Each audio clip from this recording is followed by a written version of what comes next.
సంతోషం కలిగించినటువంటి విషయం ఏంటంటే ఎడ్మా చనిపోలే, ఎడ్మా మాలో బతికే ఉన్నాడు. నా కొడుకు పుడితే ఎడ్మా పేరే పెట్టుకుంటా, నా పిల్లలు పుడితే ఎడ్మా పేరే పెట్టుకుంటా. ఓకేనా? భగత్ సింగ్ నేను గతంలో కూడా చెప్పా, సామ్రాజ్యవాదుల గుండెల్లో రైళ్లు పరిగెత్తించాడు. తప్పే, అప్పుడు కూడా ప్రభుత్వమే. మీ అందరికీ కొమరం భీం తెలుసు కదా, తహసీల్దార్ తలకాయ పగలు కొట్టాడే, మరి అప్పుడు కూడా నిజాం ప్రభుత్వమే ఉన్నది కదా. జల్ జంగిల్ జమీన్, మా భూమి మీద, మా నేల మీద, మా అడవి మీద నీ పెత్తనం ఏంది, మేము ఎందుకు పన్నులు కట్టాలని ప్రభుత్వ అధికారి కదా తహసీల్దార్ అంటే. మరి తలకాయ పగలు కొట్టాడే, ఆయన వర్ధంతిలు జయంతిలు మనం ఎందుకు చేసుకుంటా ఉన్నాం?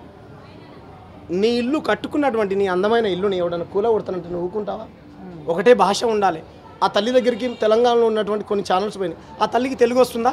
రాకూడదు. ఒకటే భాష మాట్లాడాలి, హిందీ. ఆ తల్లికి హిందీ కూడా రాదు.